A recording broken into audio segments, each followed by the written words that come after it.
Well, Razorback fans, you got yourselves a tight ends coach, and it is a good one. We'll talk about the new hire that Sam Pittman makes.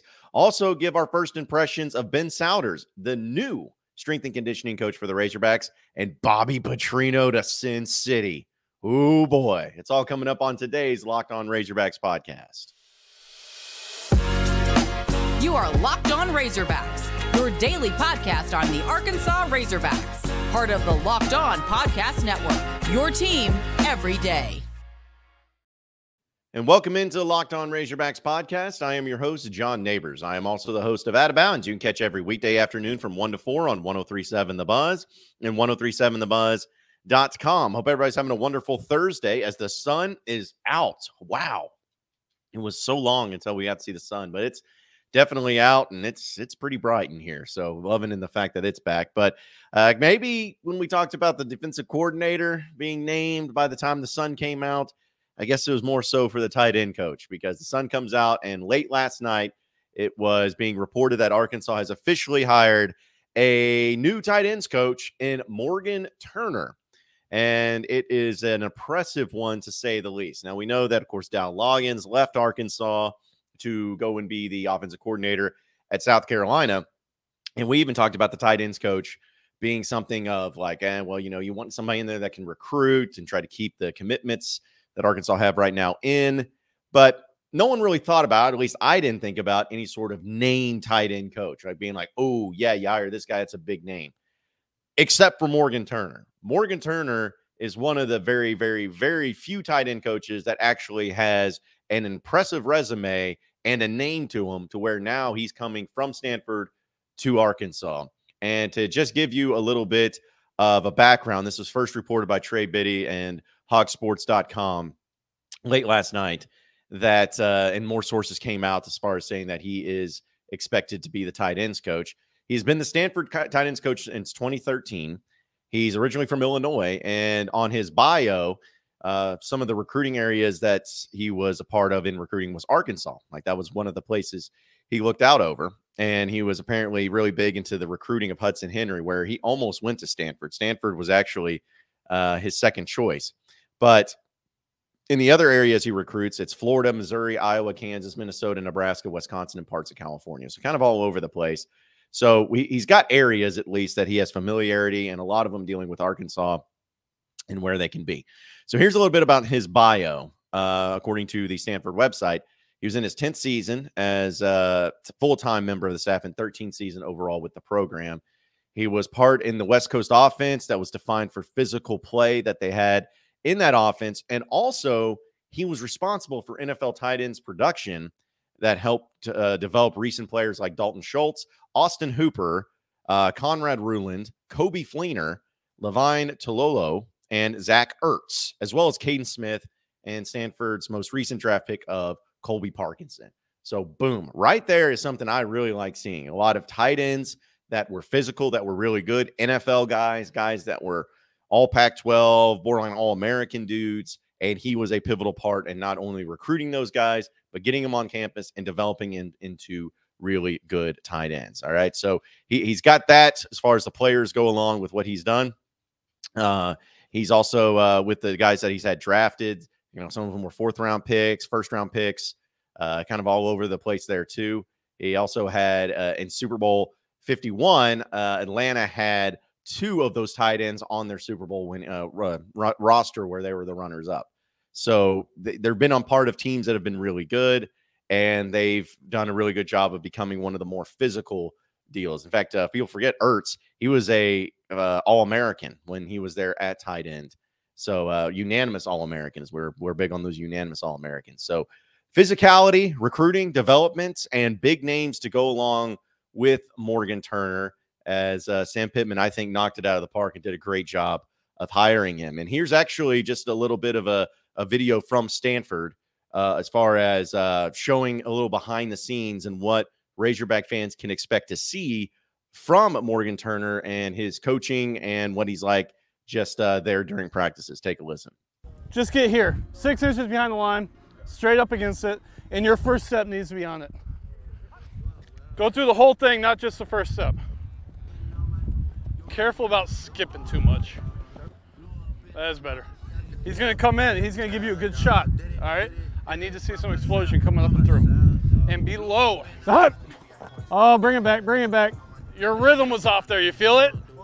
Yeah. So on my first step, I was already in it. Well, and part of it, I mean, if you see, he's not going to be really close. So we got to fix that. But if you see it, I mean, your just rhythm was off. You made contact before you had your feet in the ground. Stop. Good. Well, you wanted us to do Well, it. so, I mean, some people have the preference of just going flipper with it, right? I like shoulder pad more. Stop. Good. But we got to make sure we're strong with our inside hand and leg going through it. Stop. All right, good, Tuck. Careful about getting turned right here. It's all about everything staying square, right? Put it in the duo world. I mean, you're right here, just stay square with it on your way up. Stop. Great. Stop. Whoa, too wide. What's your target? Right inside here. Yeah, right there. So you took a huge step and you were trying to reach. Tight. Nice, Tucker. Nice, Tuck! Finish it, finish it. Good, great. Let's go! Nice, Scoot. Whoa, whoa, whoa. Good, nice. Oh. Stop or something on this. Look, yeah, I think if you speed it up a little bit, that first kick, because you do a great job of staying square, you're just a little behind it. Yeah, okay, that's what it is. Yeah. Appreciate Stanford video being able to let us use that. So yeah, that's kind of a behind the scenes, and I know it's just like a 1 and 45-second clip as far as what to gather from him, but you can tell he's not a guy that's just screaming and yelling, and just trying to be a really intense guy. He's very direct, and you can kind of tell with the way that he deals with those players it's more of a, I won't even call it like a friendship or even a player's coach, because I hate that adage because I feel like it has such a negative connotation to it. But it's almost like to the point of like, he's helping them. He's like, hey, listen, we're looking at each other and peers. We're both trying to help each other, but has a direct approach that players can resonate with them, and very fundamentally sound and tough. It just kind of gives you the feel that there's a reason why he's very successful at coaching tight ends and developing them. He has a really good way of approaching and relating to some of the players and some of the guys too. So, and again, I know that's just a little 1 and 45-second clip, and you got to look at the guy who's been coaching at Stanford full time, at least for over a decade. Like, you got to look at that whole body of work, but looking at that body of work, giving a little bit of an indication of what we can expect as far as him being on the field in practice. This is absolutely great. It's absolutely great for him. And I think, again, it's such a home run hire for Sam Pittman. But now becomes the next question that I know a lot of you have is, okay, now that he's been hired, what about these tight end commitments? What are we looking at here? Are they going to stay with Arkansas? Well, you got to look at, of course, the amount of tight ends that they have, and like 4 of them or 3 of them at least being high-end 4-stars. And again, this is all according to Trey Biddy, that now that the Morgan Turner has been hired, he's taking a visit to all of these tight ends, and he's getting after it. In fact, Luke Haas, who's the one that's the best tight end according to 24/7, they're all really good, but he's the high end one. He's going to be visiting him on Thursday between his stops, visiting Shamar Easter as well as Jaden Ham. And so you have these guys that are going to be going through visits on Thursday. So basically today is that he's going to be visiting all 3 of these tight ends. Apparently he recruited Luke Haas a lot there at Stanford, so he already has kind of a relationship with him. But I think that this is a great thing for Arkansas. I'm not going to sit here and try to guarantee that all 3 are going to stay committed to Arkansas, because I don't know. I really don't know. But I do think, though, that this is about as good as you could do. And I think that I wouldn't be surprised either if all 3 of them remain committed to Arkansas. And somebody was tweeting at me, said it yesterday. I said that all 3 players were decommitting from Arkansas, and that's just false. So I got to clear. I hate how people have just make up stuff. I have to clarify things. But no, this is great. I'm excited about this, and I'm excited about where the next coaching hires will come from, especially with the defensive coordinator position, because that's the next big one. And if Sam Pittman can do as good of a job hiring a defensive coordinator that it did a tight ends coach, I'd be really excited about it. I know a few more names that are getting thrown around, like Brian Williams, who is the Maryland defensive coordinator. He was, in fact, I saw in the plane trackers, and people that I know that plane track. Saw that Arkansas plane was in Baltimore yesterday, so we were thinking that maybe that's the case with him visiting in Maryland. But he's in his first season as defensive coordinator coach and D-line coach at Maryland. So he previously coached outside linebackers. He is originally from Miami and is said to be an ace recruiter. That's what I love to hear. An ace recruiter, recruit the big-time players. So I would love to see that. And apparently his recruiting background is Florida and Georgia. Woo! I would love to see that. And he also got 5-star linebacker Terrence Lewis to commit to Maryland from Miami. So, okay, I'm a fan of that one. Fan of that one. If that one happens, if he gets if he comes in and is able to be that defensive coordinator that can recruit at a high level out of Georgia and Florida, I'm all in. I'm all in on that guy. Travis Williams is another name that's being watched. He's familiar with the recruiting landscape and with the SEC as well. And he was serving the linebackers coach and co-defensive coordinator at Auburn from 2014 to 2020. He was also a linebackers coach at Miami. So he had a lot of good recruiting there at Auburn and has a lot of experience as well with recruiting in the SEC territory. So that was good to see. So if that didn't happen, because again, I want recruiters. Jeff Collins, the Florida Georgia Tech coach, is still into the mix. He was there at Florida, so he has a lot of experience there. And the defensive landscape of SEC. Todd Grantham still being thrown around. He's the Alabama defensive analyst. That would be funny. But he's got a lot of experience, though. Derek Mason still getting thrown around. Zach Arnett's not going to happen because he already got hired at Mississippi State full-time, which was a great move by them. Glenn Schumann's still there. Todd Orlando's still there. Jay Bateman's still there. I mean, there's still a lot of names getting thrown out. Trey Scott's not completely out of the mix. I mean, Jim Leonard still has not said one way or the other what he's doing from Wisconsin, so I guess he's still technically in there. But I've been big on when looking at Brian Williams, and I know that people are going to look at his last season as Maryland defensive coordinator and see their numbers. He's going to be like, oh, this guy's trash. He sucks. I don't care about that. I care about recruiting. I care about body of work, and I care about his fit. And so I would be in favor of that. I would be absolutely in favor of that. But the Maryland defense, they were actually upper tier there in the Big Ten, and it was the only year that he was there. So I don't know if he has any connections with Sam Pittman or not, but the Baltimore connection and the plane being there, maybe they interviewed him. I'd be a fan of that if it ended up happening. So we'll see. But the tight end coach, good job, Sam Pittman. I'm a fan of that one. And we also had a chance to hear from Ben Souders, the new strength and conditioning coach, yesterday for the first time in a press conference. So we'll talk about that in just a second. But folks, just this holiday season, I know that you're going to be hanging out with probably some friends and some family, and you're putting back a few drinks, and a few becomes few too many. And as the evening comes and people start to head out, you're thinking of calling for a ride because, hey, your Christmas parties, you have too much to drink, but you're like, hey, I live close enough. I can make it home okay. It's no big deal. But what are the odds? I mean, you're going to get pulled over anyway. Come on. It's so close there. And what's the worst that could happen? Your insurance goes up, or I mean, maybe you lose your license, you lose your job, or total your car, or even kill somebody. Everyone knows about the risks of driving drunk, and the results are tragic and far often too deadly. However, that still does not stop everyone from getting behind the wheel while under the influence. That's why police officers are out there right now looking for impaired drivers on the roads, and they're doing it to save lives. So if you think you're okay to drive after a few drinks, think again. Play it safe and plan ahead to get a new ride. And it takes only one mistake to change your life or someone else's forever. So be sure to drive sober or get pulled over, especially this holiday season. Drive sober or get pulled over. You are Locked On Razorbacks, your daily podcast on the Arkansas Razorbacks. Part of the Locked On Podcast Network, your team every day. All right, so continuing on with the Locked On Razorbacks podcast, Ben Souders, who is the new strength and conditioning coach for Arkansas, was officially introduced in a press conference yesterday and had this to say as far as coming to Arkansas and coming to work under Coach Sam Pittman. You know, if it was somebody else, I probably wouldn't be sitting here before you, but I believe in Coach Pittman. Not only as a coach, but as a man. You know, I know how he does things. He's genuine. He truly cares about the players. He cares about the staff. He cares about this program. And, you know, it was a no-brainer when he gave me the opportunity to come. I knew I was coming.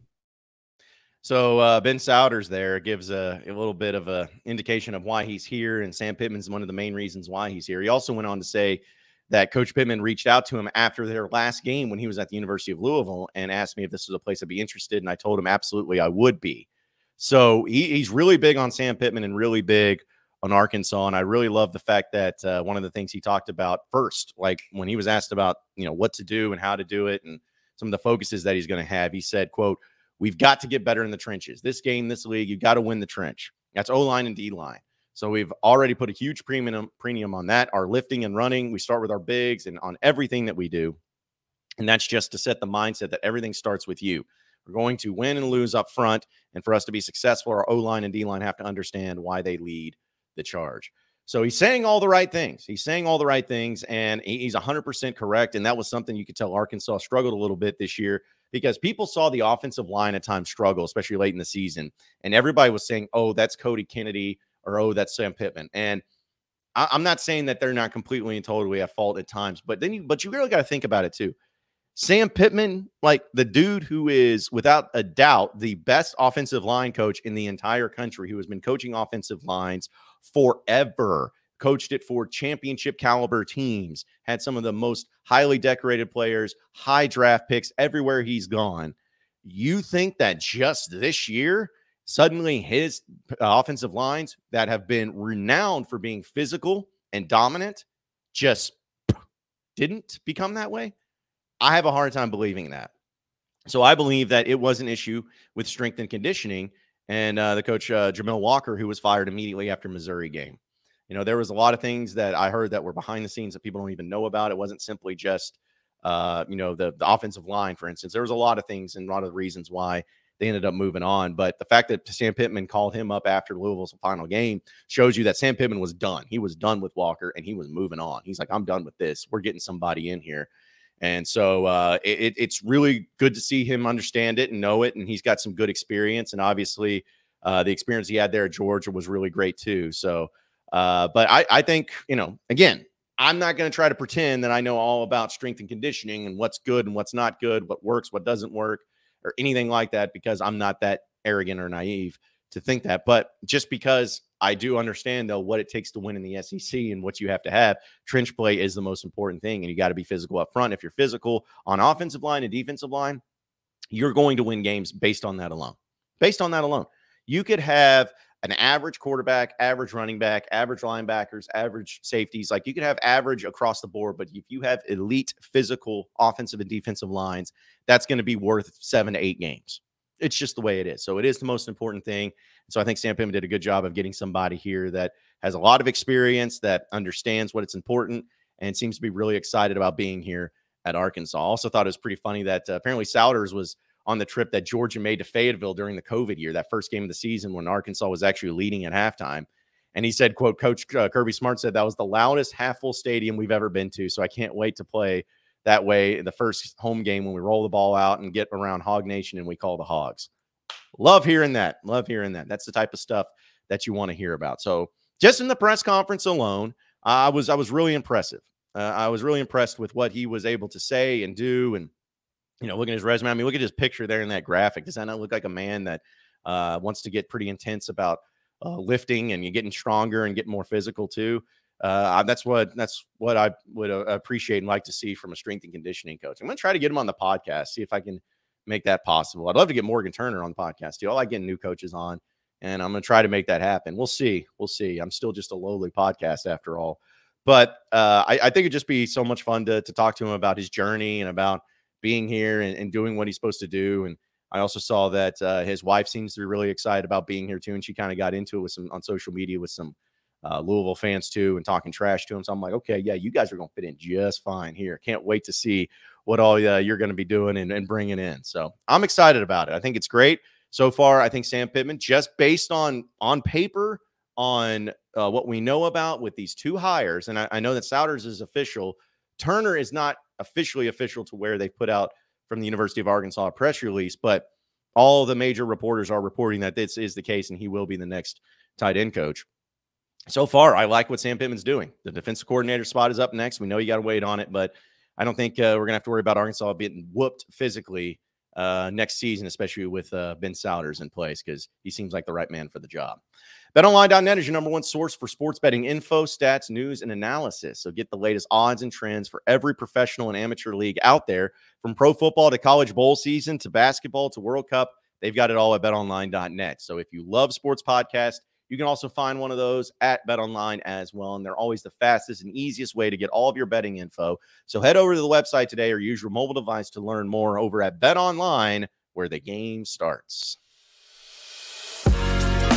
You are Locked On Razorbacks, your daily podcast on the Arkansas Razorbacks, part of the Locked On Podcast Network, your team every day.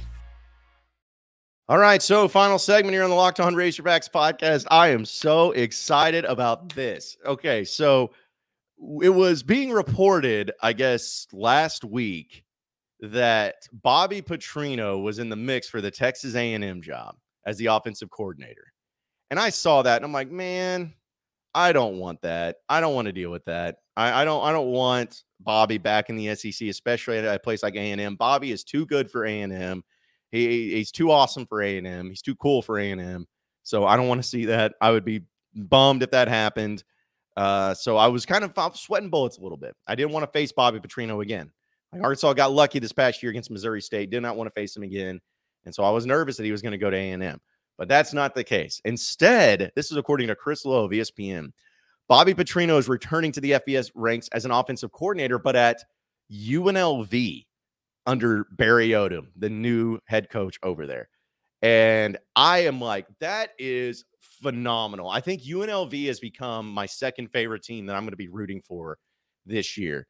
That shows you with what, like, first off, Barry Odom getting the job. That's awesome. We talked about it and how great it was that he was able to get a new job and a new gig and, you know, be somewhere where he's happy and think he can do some big things. But if that doesn't tell you everything about the type of offense that Petrino ran against Barry Odom this year, and where Barry Odom was like, holy crap, this dude still has it. This dude still got it. He knows how to coach offense. He knows how to coach quarterbacks. I want him a part of my staff. And the fact that Bobby, give a shout out to Bobby. I know people that love Bobby or hate Bobby. I'm in the camp that I still love Bobby Petrino. Still was the greatest Razorback football coach of my lifetime. Like, there was not a coach that was better than Bobby Petrino in my lifetime at Arkansas. So I'll always love him and appreciate him for that. And those, especially those two incredible seasons that he had. But I think that is, you got to give Bobby credit for saying, you know what, I could be waiting out for a head coaching job and let the ego get the best of me. But instead, I'm going to just take a step and become the offensive coordinator there at UNLV. You know, not even A&M, which I don't know. Maybe A&M backed off. Maybe Bobby didn't want A&M. Maybe they couldn't get the money right, whatever it is. But Bobby going to UNLV, I don't know how much he's going to be making more. Maybe $1 million a year at the most. You know, I don't know. But the fact that he's going to Sin City is just, it's like chef's kiss. It's perfect. It's so great that he's back into the ranks. And I'm happy for Bobby. I'm happy for Barry Odom. And I just think it's so cool that, you know, would Barry Odom have even hired or thought about Petrino if he hadn't have faced him defensively this year when Arkansas played Missouri State? Like, I just think it's so cool that there's the connection there. I still believe that if Bobby got the call to be the offensive coordinator under Sam Pittman, he would 100% take it. And honestly, I think Sam Pittman, if Kendall Briles left, I think Sam Pittman would consider it. I really do. Maybe I'm completely and totally wrong there, but I think he really would. So I'm happy for everybody involved. I can't wait to see what UNLV does, because I still think Barry Odom's a really good defensive coach and defensive coordinator. I think Bobby is one of the greatest offensive minds that you'll ever see in college football. So could be a match made in heaven, and UNLV could cause some noise, especially in year one, if that ends up happening. So good for Bobby. And I know that I keep bringing it up, but I'm still curious to see what Michael Schur is going to be doing as the linebacker coach at Arkansas. He has not officially been hired at UNLV. It's reported that Odom wanted him there, but maybe Michael Schur is waiting on who's going to get hired as defensive coordinator at Arkansas, or maybe he's in the running for the defensive coordinator position at Arkansas. Could be that too. Don't know. But still waiting on some steps and waiting on that. Sam Pittman actually meets with the media tomorrow. And I think that it could be a situation where a defensive coordinator is named by then. By the time because he's going to do a press conference. He's going to talk about Souders. He's going to talk about Morgan Turner when that becomes official. And then he's going to get asked about defensive coordinator if there's not one hired. So I think he'll have one in place. That's just my theory, my prediction. I think he'll have one in place. But either way, good for Bobby. I'm happy for Bobby. And hopefully he continues to move through the ranks. And who knows, maybe if he does a really fantastic job at UNLV, he'll get an even better job after that. But can't wait to see UNLV in football. Who would have guessed I'd ever say that or do that? I may even fly out to Vegas to watch a UNLV football game, among other things too, but mainly that as well. Appreciate everybody listening into the Locked On Razorbacks podcast. Be sure to like and subscribe to the podcast on iTunes or on Google Play. You can also get after me on Twitter at BuzzJohnNeighbors for any questions, comments, concerns that you may have. We'll keep it going from there. Same podcast time, same podcast channel tomorrow afternoon. Have a great day, everybody. We'll see you then.